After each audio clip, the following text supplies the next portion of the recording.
안녕하세요, 김진짜입니다. 오늘은 챔피언스 리그를 무려 4번이나 정복한 레알 마드리드의 레전설은 아니고 영웅 웨일즈 대표팀의 역대 최고 득점자 가레스 베일 선수를 심층 분석해 보겠습니다. 최근에 친정팀인 토트넘으로 깜짝 복귀를 했죠. 오늘은 베일이 과거 전성기 때 어떤 선수였는지, 그리고 지금은 어떤 선수인지, 손흥민 선수와는 어떤 케미를 보여줄지 말씀드려 보겠습니다. 총 8가지 항목 아라스케라. 넘버 1, 세계에서 가장 빠른 축구 선수. 베일의 최고 속도는 무려 36.9km입니다. 세계에서 가장 빠른 축구 선수로 알려졌죠. 심지어 음바페보다 더 빨라요. 어떤 데는 음바페가 더 빠르다는데, 자, 아무튼 음바페가 파닥파닥파닥파닥 이런 느낌이라면 베일은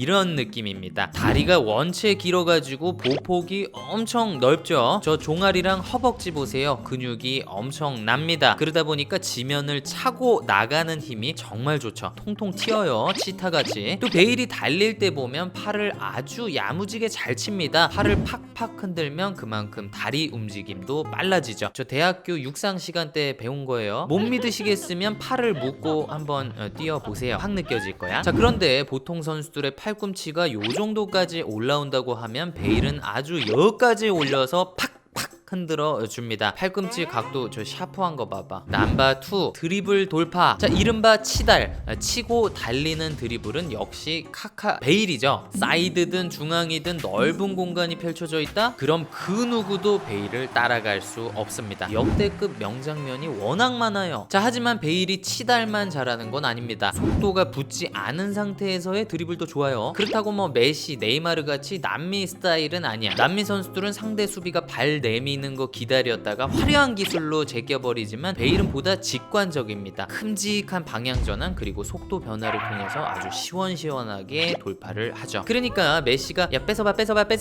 이런 느낌이면 베일은 따라올 테면 따라와봐 이런 느낌이에요. 자, 베일의 드리블이 그냥 신체 능력만 가지고 하는 것 같지만 나름대로 심오한 노하우가 있습니다. 먼저 방향 전환할 때, 그럴 때는 꼭 수비수 등 쪽 방향으로 치죠. 수비수 입장에서는 이렇게 그냥 따라가는 것보다 이렇게 몸을 돌려서 따라가는 게 훨씬 늦을 테니까요. 또 이렇게 툭 치고 들어갈 때도 볼을 아예 사이드 쪽으로 쳐놓는 게 아니라 상대 수비 바로 옆으로 아주 깊숙이 쳐놓고 들어갑니다. 이렇게 옆으로 치면 수비수가 다시 따라가거나 아니면 어깨를 넣어서 뺏을 수가 있겠죠. 이렇게 깊숙이 치고 들어가면 끝이야. 자, 또 드리블할 때 속도 변화도 참 중요하죠. 천천히 드리블하다가 상대가 가까이 붙으면 갑자기 가속을 붙입니다. 저 같은 사람은 드리블할 때 속도가 일정해요. 그러면 제낄 수가 없어. 자, 그런데 베일이 또 그렇다고 기술이 없지도 않습니다. 이렇게 킥하는 척하면서 확 접기도 하고 은근히 스텝오버도 하고요. 팬텀 드리블도 하고 마르세 유턴도 종종 하더라고요. 또 베일의 특기가 뒤에 공간이 조금만 있어도 아주 잘 돌아선다는 겁니다. 이렇게 발바닥으로 잡아놓고 휙 돌거나 아니면 아웃사이드로 쳐놓고 돌거나 아니면 그냥 흘리고 뛰어버립니다.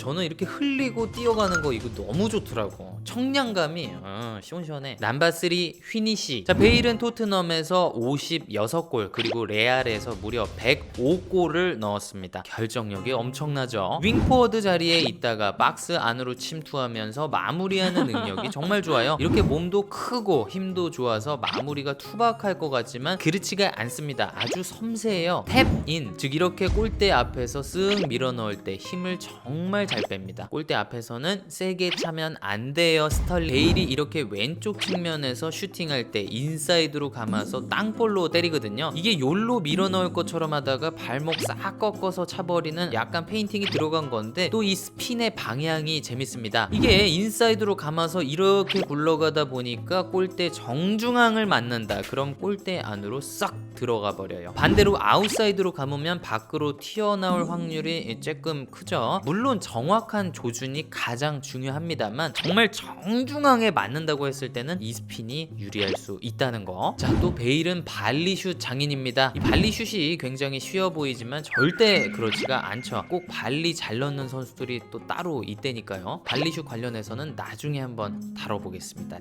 자, 또 베일은 은근히 헤더도 잘 넣어요. 키가 185인데 점프력도 좋아서 타점이 아주 높습니다. 하도 유리몸이어가지고 헤더할 때 겁이 많을 것 같은데 그렇지가 않더라고요. 참고로 토트넘 공격수들이 케인 말고는 헤더를 잘 안 하죠. 레길론의 크로스를 베일이 헤더로 마무리하는 장면, 그런 장면 기대해봐도 될까요? 자, 그리고 무엇보다 베일은 큰 경기에서 아주 강한 걸로 유명합니다. 베일이 레알 마드리드에서 출전했던 5번의 결승전 중 무려 4경기에서 공격 포인트를 기록했다고 하죠. 특히 2014 코파델레이 또 2018 챔스 결승에서의 활약은 어마어마했습니다. 이 친구가 이제 주급 높이는 법을 알아요. 잘. 넘버 4 중거리 슛. 베일 하면 중거리 슛이죠. 축구 역사에 길이 남을 엄청난 중거리 슛을 아주 여러 번 보여준 바 있습니다. 여러분, 중거리 슛이 뭡니까? 온전히 그 선수 혼자만의 힘으로 득점할 수 있는 아주 단순하면서도 강력한 무기죠. 이렇게 동료 눈치 살펴가면서 패스 타이밍을 서로 맞출 필요도 없고 골 들어가고 나서 옵사인지 아닌지 초조하게 확인할 필요도 없어요. 그래서 중거리 슛을 장착한 선수와 그렇지 않은 선수의 가치 차이는 어마어마하죠. 베일이 토트넘에서 뛰었던 마지막 시즌, 즉 12-23 시즌 때 박스 바깥에서 넣은 골이 무려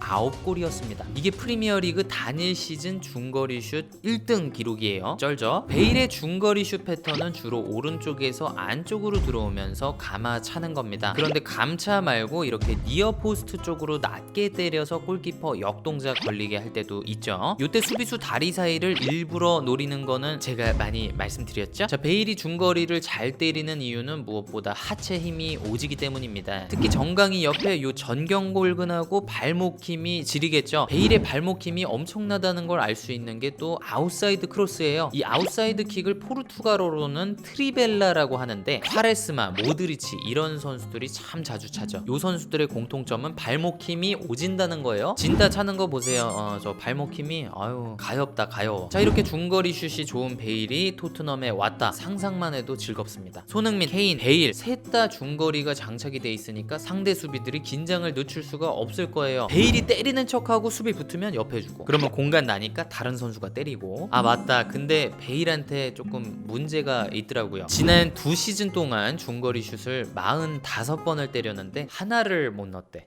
어떻게 된 거야 이거? 넘버 5 무회전 프리킥. 자, 베일은 프리킥을 찰 때 이렇게 감아 차는 게 아니라 대부분 이렇게 무회전 킥으로 처리를 합니다. 무회전 킥이 뭐냐? 공의 정중앙을 때리면 카르만 효과라는 게 생기면서 공이 막 불규칙하게 흔들리는 겁니다. 이러니까 골키퍼가 막을 수가 없죠. 자, 베일이 직접 자신의 무회전 킥 비법을 설명한 적이 있습니다. 총 9단계인데요 1단계 공의 밸브를 찾는다. 2단계 밸브를 정중앙에 위치시킨다. 3단계 4발짝 떨어진다. 4단계 오른쪽으로 한 발 간다. 5단계 타겟에 집중한다. 6단계 공에 다가가면서 때릴 부분에 집중한다. 7단계 발을 최대한 쭉 편다. 8단계 발등 약간 옆에 있는 뼈 그쪽으로 공의 정중앙을 맞춘다. 9단계 팔로우 스루는 상체를 꼿꼿이 세운다는 느낌으로 몸을 일자로 만든다. 요 정도더라고요. 넘버 6 베일은 개인주의야. 자, 한 기자는 레알 마드리드에서의 베일을 이렇게 묘사했습니다. 책임지는 걸 원체 싫어하고 전술적 인식이 거의 없다시피 한 선수. 아니, 오죽하면 당시 레알 감독이었던 안첼로티가 수석 코치한테 야, 베일한테 기본 전술 과외 좀 해줘 라고 했을까요? 그래서 요 폴 클레멘트 코치가 상대 풀백을 추적하는 방법이라든가 중원에서 빌드업을 지원하는 방법, 이런 기본적인 것들을 가르쳐 줬다고 합니다. 자, 그리고 베일이 가끔 환상적인 퍼포먼스를 보여주잖아요. 근데 문제가 항상 그 활약들이 개인의 순간에 한정되어 있다는 겁니다. 그러니까 팀원들이랑 주고받고 해서 멋진 플레이가 나오는 게 아니라 지 혼자 바이시클 킥하고 중거리 때리고 지 혼자만 반짝 빛난다는 거예요. 그래서 베일은 경기 대부분의 시간 동안 팀 플레이에 별로 관여를 안 하고 자기만의 순간을 기다린다. 이런 말도 있습니다. 근데 문제는 무리뉴 감독이 그런 걸 별로 안 좋아하죠. 베일 열심히 뛰어야 돼. 넘버 7 쿠쿠다스 멘탈. 자, 확실히 베일은 레알에서 힘든 시간을 보냈습니다. 일단 부상이 너무 많았죠. 허리 밑으로는 안 다쳐본 데가 없더라고요. 또 팀에 적응도 잘 못했어요. 마드리드에서 6년을 있었는데 스페인어를 잘 못한답니다. 그래서 동료들하고도 막 엄청 친하고 막 그러진 않았던 것 같아요. 근데 재밌는 게 뭔지 아십니까? 베일이 웨일즈 대표팀 팀에서는 제일 까불고 농담도 제일 많이 한대요. 확실히 마드리드에서 행복하지는 않았나 봐요. 근데 그런 베일을 행복하게 만들어줬던 것이 있었으니 바로 골프입니다. 골프를 정말 좋아하죠. 하지만 언론과 팬들의 시선은 곱지 않았습니다. 야, 너 축구는 집중 안 하고 맨날 골프만 치냐? 부상인데도 골프 치냐? 이런 식으로 아주 질타를 많이 받았죠. 그러니까 베일이 또 해명을 했습니다. 축구가 제 넘버원 스포츠입니다. 전 축구를 함으로써 돈을 벌고 또 항상 최선을 다하죠. 골프는 그저 취미예요. 다른 모든 사람들이 취미를 갖는 것처럼요. 뭐 이러니까 심정이 이해는 가요. 근데 또 얼마 전에 벤치에서 막 낮잠 자는 척하고 망원경 만들어서 보고 그래가지고 욕도 오지게 먹었습니다. 나는 잘 모르겠다. 넘버 8 컴백 투 토트넘. 자, 그렇게 힘든 시간을 보냈던 베일이 무려 7년 만에 친정팀 토트넘으로 돌아왔습니다. 과연 어떤 모습을 보여줄까요? 그리고 손흥민 선수와는 어떤 호흡을 보여줄까요? 확실한 건 지금의 베일이 예전의 그 베일하고는 조금 다르다는 겁니다. 레알에서 경기 출전을 워낙 불규칙하게 했어요. 당연히 공격 포인트도 줄었고요. 특히 예전만큼 1대1 돌파를 자주 시도하지 않습니다. 이 그래프를 보시면 Y축에 저 테이크 온이 1대1 대결이라는 뜻이에요. 근데 90분당 1대1 대결 횟수가 나이를 먹어감에 따라 점점 줄고 있죠. 옛날만큼 폭발력이 없다 보니까 그냥 패스 쉽게 가는 거죠. 자, 하지만 그럼에도 레알에서의 베일은 90분당 평균 득점이 0.4골 이하로 떨어진 적이 없다고 합니다. 이게 윙포워드 치고는 뛰어난 수치예요. 참고로 지난 시즌 손흥민 선수는 90분당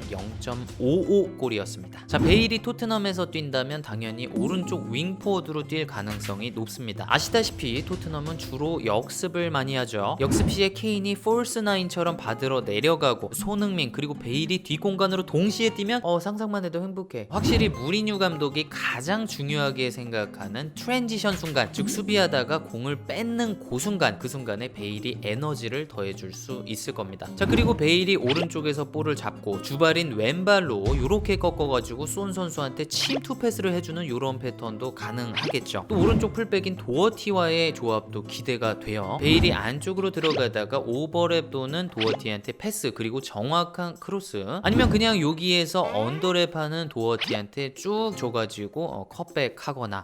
좋다. 여러분 사실 문제가 좀 있습니다. 무리뉴 감독은 윙포워드들한테 수비하라고 엄청 잔소리하는데 베일이 과연 그렇게 열심히 수비를 할까요? 자기가 뛰고 싶다고 해서 몸 상태가 그렇게 또 될까? 그것도 의문이고요. 그렇게 생각해보면 케인이랑 투톱을 이루거나 아니면 살짝 밑에 섀도우 스트라이커로 뛰는 것도 생각해볼 수 있습니다. 옛날에 토트넘에 있었을 때 그리고 레알에서도 그 자리에 종종 뛰었었거든요. 아니면 여기저기 돌아다니는 프리롤도 가능한데 무리뉴가 그런 역할을 줄 것 같진 않고요. 지켜봐야죠. 네, 오늘은 이렇게 베일 선수에 대해서 알아봤습니다. 레길론 선수와 함께 멋진 활약 기대해보자고요. 얼른 손흥민 선수랑 핸드쉐이크나 만들었으면 좋겠어요. 같이 골 합작해가지고 세레머니 하는 모습 보면은 너무너무 좋겠습니다.